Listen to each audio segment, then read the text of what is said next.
নমস্কাৰ সাংবাদিক বন্ধুসকল, আটাইলৈ আমাৰ শুভেচ্ছা থাকিল। আজি আকৌ এবাৰ আমি আপোনালোকৰ ওচৰত আহিছোঁ যে প্ৰথম কথা হ'ল ইতিমধ্যে আমি প্ৰায় 6জন সদস্য ঘোষণা কৰিছিলোঁ। তাৰ লগতে আৰু আকৌ কেইবাজনৰ নতুনকৈ আমি ঘোষণা কৰিব ওলাইছোঁ যে আমাৰ ওচৰতে বহি আছে ইঞ্জিনিয়াৰ আবু ইউছুফ মহম্মদ ৰায়হানুদ্দিন।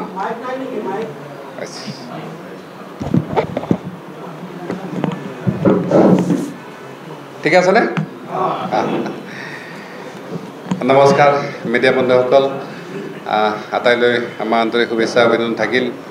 আজি আকৌ এবাৰ আপোনালোকৰ ওচৰলৈ আহিছোঁ। ইতিমধ্যে আমি 6জন কেণ্ডিডেটৰ লিষ্ট ঘোষণা কৰিছিলোঁ।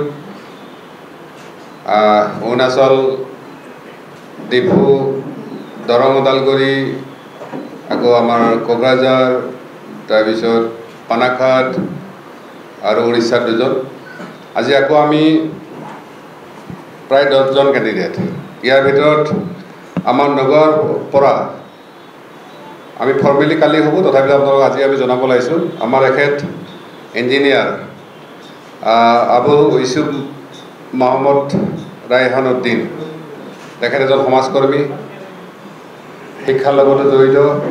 তেখেত আমাৰ ৰায়হান উদ্দিন, তেখেত আমাৰ নগাঁৱৰ পৰা কেণ্ডিডেট প্ৰত্যাশী আৰু কালি ফৰ্মেলি এইটো ঘোষণা হৈ যাব। আজি মই তেখেতক ইয়াতে চিনাকি কৰি দিয়াৰ কাৰণে মাতি আনিছোঁ। ইয়াৰ লগতে আমাৰ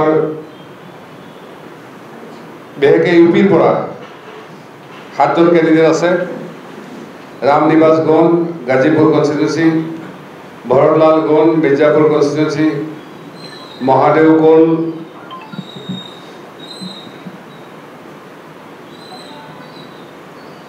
ৰিপৰ্টগঞ্জ, এইটো আচলতে সম্পৰ্ক বুলি কয়, এইটো SC ৰিজাৰ্ভ চিট, আৰু দহিলাল চান্দৌলি কনষ্টিটুৱেঞ্চি, হংসৰাজ ধ্ৰুৱে, এইজন আমাৰ প্ৰাইম মিনিষ্টাৰ জৰ পৰা কেণ্ডিডেট হ'ব, বানাৰসৰ পৰা তেওঁ ইলেকশ্যন খেলিব। ভৱেন গণ, তেওঁ থাকিব গাজীপুৰ কনষ্টিটুৱেঞ্চি। একেধৰণে আমাৰ লহৰডাগাৰ পৰা ঝাৰখণ্ডৰ বিনোদ ভাগৱতজী, তেওঁ কেণ্ডিডেট হোৱাৰ কথা আছে।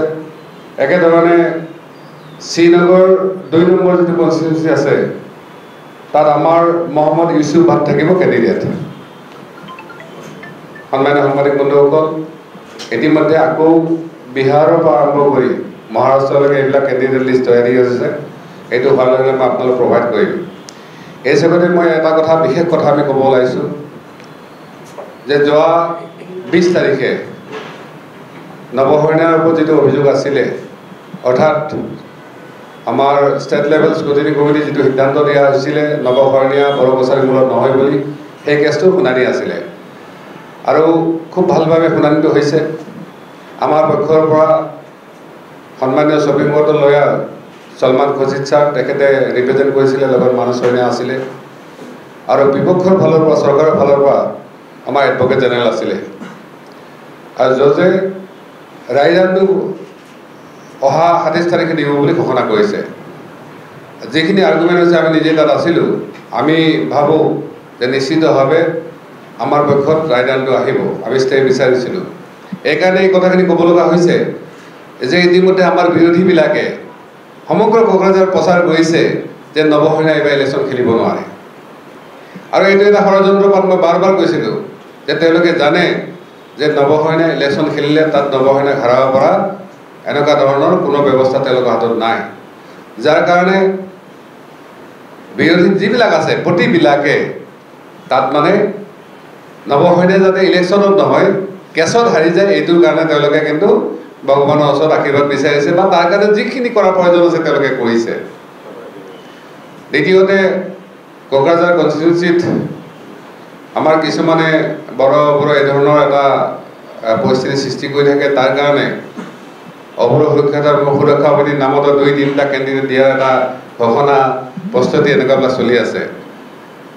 যে আমি অৱৰো সুৰক্ষা সমিতিৰ লগত জড়িত ব্যক্তি হিচাপে এটা ভালকৈ জানো যে অৱৰো সুৰক্ষা সমিতিৰ সংবিধানত ডাইৰেক্টলি ৰাজনীতিত জড়িত হ'ব পৰা কোনো ব্যৱস্থা নাই। তাৰ পিছতো 2-4 ব্যক্তিয়ে অবৰ ৰাইজৰ নামত, অবৰ সংগঠনৰ নামত তেনেকুৱা 2-এটা এনেকুৱা ধৰণৰ এক্টিভিটি কৰিব পাৰে। কাৰণ আমাৰ বিৰোধীবিলাকৰ এইটো এটা ছেকেণ্ড চাল। প্ৰথম চালটো আছিল যে নৱসৈনিক যাতে ইলেকশ্যন ভাগ ল'ব নোৱাৰে। দ্বিতীয়টো চালটো আছিল যে অবৰৰ নামত যদি এটা ব্যাপক বিভ্ৰান্তি কৰিব পাৰি, তেতিয়াহ'লে হয়তো জনসাধাৰণে ভোটটো অলপ বেলেগত কৰিব পাৰে। গতিকে মই আপোনালোকৰ জৰিয়তে ৰাইজক অৱগত কৰিব বিচাৰিছোঁ যে অবৰ শিক্ষাৰ্থীৰ নামত 2-4 কিবা এটা ধৰণৰ কৰিবও পাৰে। কালি হেনো কোনোবা জন দাস তেওঁ নিজকে কেন্দ্ৰীয় হিচাপে ঘোষণা কৰিছে। তেওঁ আগতেও আমাৰ ৰাইজৰ বিৰোধিতা কৰি ইলেকশ্যন খেলিছিল, MCLA 300 ভোট পাইছে। মই ভাবোঁ এইবাৰ তেওঁ খুব বেছি 500 বা 1000 ভোট পাব। গতিকে আমাৰ কোকৰাঝাৰ ৰাইজক ৰাজনৈতিক যিটো ফ্লেক্সিবিলিটি বা ৰাজনীতি কি বস্তু সেইটো অলপ সহজভাৱে মানি লোৱাৰ কাৰণে মই আহ্বান জনাইছোঁ। তেওঁলোকে কোনো ভয় খোৱাৰ, পেনিক হোৱাৰ কোনো কাৰণ নাই। কাৰণ আমাৰ বিৰোধীবিলাকে আমাৰ ভোটটো ভাগ কৰাৰ কাৰণে বিভিন্ন ষড়যন্ত্ৰ কৰিব পাৰে। সেই ষড়যন্ত্ৰৰ এইবিলাক হ'ল পাৰ্ট। গতিকে কোনোবাই 1000-2000 ভোট দিবও পাৰে। যেনেকৈ আজি কংগ্ৰেছৰ কেণ্ডিডেট হৈছে, তেওঁ লম্ফজম্প মাৰিছে। আমি কৈছোঁ কংগ্ৰেছৰ কেণ্ডিডেটে এইবাৰ খুব বেছি 10,000 পৰা 15,000 ভোট দিব। ঠিক তেনেকৈ তৃণমূলৰ কথা আহিছে। আপোনালোকে চাওক, স্বয়ং ৰিপুণ বৰুৱা মহাশয়, তেওঁ তেজপুৰৰ মানুহ, তেওঁ কিন্তু তাত কেণ্ডিডেট নিদিয়ে। তেওঁ তৃণমূলৰ নামত য'ত কেণ্ডিডেট দিছে, এটা কেণ্ডিডেটো হাৰিব নোৱাৰে। মইতো ভাবোঁ তেওঁলোকৰ জমানত জব্দ হ'ব। তথাপিতো তেওঁলোকে কেণ্ডিডেট দিছে। গতিকে আমি বেয়া পাওঁ নাই, আমি বেয়া পাই লাভ নাই। তাতে আকৌ AIDF BPF ছাপৰ্ট দিয়ে বুলি ওলাইছে। আমাৰ ৰাইজে কৈছে যে BPFৰ শাসনকালতে সকলোতকৈ বেয়া ধৰণে অত্যাচাৰ হৈছে যদি মাইনৰিটিৰ হাতত হৈছে, মাইনৰিটিবিলাকৰ হৈছে। বিগত 17-18 বছৰ BPF শাসন কৰাৰ সময়ত এজনো মাইনৰিটি মানুহক মাটিৰ পট্টা নিদিলে। তাৰপিছত আকৌ AIDF কাৰোবাৰ চৈধ্যলিপি মতে বা কিবা অলপ উপদৰ্শন লৈ হয়তো কাৰোবাক ছাপৰ্ট কৰিছে। এইটো লৈ আমি পেনিক হোৱাৰ কোনো কাৰণ নাই। মই কোকৰাঝাৰ সমষ্টিবাসী ৰাইজক অলপ ধৈৰ্য ধৰাৰ কাৰণে আহ্বান জনাইছোঁ। 27 তাৰিখে ৰিজাল্ট নিশ্চয় আপোনালোকৰ পক্ষত আহিব। দ্বিতীয়তে, ধৰ্মৰ নামত, জাতিৰ নামত, কোনোবা বড়োৰ নামত কোকৰাঝাৰত এইবাৰ ভোট বিভাজন নহয়। ইতিমধ্যে বড়ো ভাইসকলৰ বহু লোকে আমাৰ লগত কণ্টেক্ট কৰিছে। তেওঁলোকে কৈছে আমি বিনা চৰ্তে খোলাকৈ এইবাৰ নৱসেনা ছাপোৰ্ট কৰিম। কেৱল কাউন্সিল বনোৱাৰ সময়ত আমি যাতে একেলগে কাউন্সিলখন ল'ব পাৰোঁ। আৰু আমাৰো বড়োৰ কাজিয়া লগা নহয়। বড়োৰ মাজত সংঘাত শেষ কৰাৰহে আমাৰ পলিচি। সেইকাৰণে সকলোকে আহ্বান জনাইছোঁ যাতে এইবাৰ কোকৰাঝাৰৰ নিৰ্বাচনটো সকলোৱে নৱসেনাৰ পক্ষত থিয় দিয়ে, মতলব ৰাইজৰ পক্ষত থিয় দিয়ে। আৰু ভৱিষ্যতে কোকৰাঝাৰৰ পৰা আৰু যাতে কেতিয়াও আমি বুলেটৰ আৱাজ শুনিব লগা নহয়, চিৰদিনৰ কাৰণে যাতে চিৰশান্তি আমি প্ৰতিষ্ঠা কৰিব পাৰোঁ, সেইটো যাতে আমাৰ সকলোৰে লক্ষ্য হয়। মই আজি ৰাতিপুৱাতে দিল্লীৰ পৰা ফ্লাইটৰ পৰা নামিয়ে নিউজত দেখিছোঁ আমাৰ প্ৰমোদ বড়ো ডাঙৰীয়া হেনো ক'ৰবাত কৈছে যে এইবাৰ নৱসেনাই বড়ো ৰাজনীতি নচলে।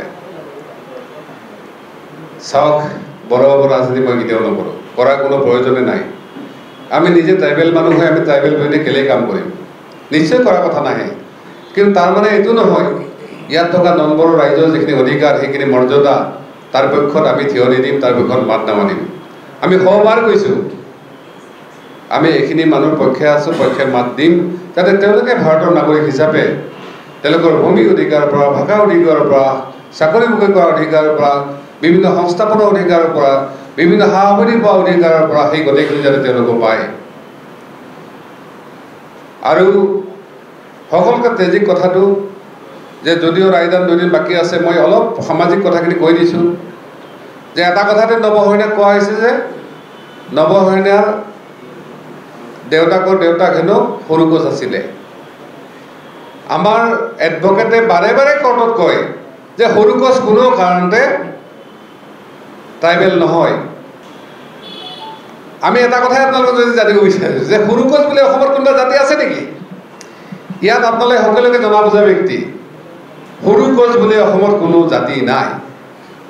কেৱল দাস, ডেকা, শৰণীয়া, হাজৰিকা, বৰা, মোহনীয়া উপাধি লেখা কিছুমান মানুহৰ মাটিৰ কাগজবিলাকত মোটামুটি 29-30 সেটেলমেণ্টত সৰুগছ বুলি লিখি দিয়া হৈছে। আৰু এইখিনি মানুহ লিখি দিয়া হৈছে যিখিনি মানুহ কছাৰীৰ পৰা অসমীয়া জাতি গঠন প্ৰক্ৰিয়াত তেওঁলোকে অংশগ্ৰহণ কৰিছিল। মেদিনী মোহন চৌধুৰীৰ নিচিনা স্বনামধন্য সাহিত্যিক এইসকলৰ পৰা ওলাইছিলে। তাৰমানে কি তেওঁকো আমি আজি এই কাঠগড়াত খাৰা কৰাম নেকি? বহুজন MLA, ইভেন ভাৰত স্বাধীন হোৱাৰ আগৰ পৰা MLA আছিলে, তেওঁলোকো দাস ডেকা লিখিছিলে। স্বয়ং জালুকবাৰী MLA জন আছিলে, কলাইগাঁও আছিলে, বৰমা আছিলে, চাপাগুৰি আছিলে। আজি তেওঁলোককো আমি খাৰা কৰাবলগীয়া দিয়া আদালতত। মহামান্য কোৰ্টে এইটো কথাই কৈছে যে এওঁলোক কোন আচলতে? ময়ো সুধিছোঁ এওঁলোক কোন হয়, এওঁলোক ট্ৰাইবেল হয়নে নহয়? আৰু যদি নৱশৰ্ণাক ব্যক্তিগত কেছ কৰা হৈছে, ঠিক আছে, নৱশৰ্ণাৰ দেউতাকে লিখা পঢ়া নাজানিছিল, নৱশৰ্ণাৰ দেউতাকৰ দেউতাকে লেখা পঢ়া নাজানিছিল, তেওঁলোকৰ কাগজত কোনে লিখিছিলে সৰুগছ বুলি। তাৰমানে তেওঁলোকে জানিছিল যে থাৰ্ড জেনেৰেশ্যন হয়তো কোনোবা এওঁলোকৰ পলিটিচিয়ান ওলাব আৰু তেওঁলোকৰ এনেকৈ কাঠগড়াত খাৰা কৰিবলৈ মিছা বদনাম দিব লাগিব। এইটো ষড়যন্ত্ৰ 200 বছৰ আগতে কৰা হৈছিলে। মই তেনেকৈ ক'ব লাগিব এতিয়া। এইখিনি মানুহ কোন হয় সেইটো জবাব তেওঁলোকে দিব লাগিব। আৰু চবতকৈ ইণ্টাৰেষ্টিং কথা, আমাৰ ট্ৰাইবেল মিনিষ্টাৰ ৰনজ পেগু মহোদয়ে এমাহ দুমাহকৈ এবছৰ পাৰ কৰিলে। তেওঁলোকে এটা কথাই আছিল যে তেওঁলোকে এটা ভুল কৰিছিলে, শৰণীয়া কছাৰী বুলি তেওঁলোকে চাৰ্টিফিকেট দিয়াৰ কাৰণে নটিফিকেশ্যন ওলাইছিলে। তেওঁলোকে জানি বুজি কৰিছিলে এইটো, কাৰণ শৰণীয়া কছাৰী বুলি চেণ্ট্ৰেল লিষ্টত কোনো ট্ৰাইবেল মানুহ নাই। তেওঁলোকে মিনিষ্টাৰ হৈছে, তেওঁলোকৰ বিষয়ববীয়াসকলে লাখ লাখ কোটি কোটি টকা দৰমহা লৈ আছে। গতিকে তেওঁলোকে জানিব লাগিছিল যে শৰণীয়া কছাৰী বুলি যিহেতু কোনো শ্ৰেণীক ST কৰা হোৱা নাই, তেওঁলোকৰ কাৰণে নটিফিকেশ্যন কৰিলে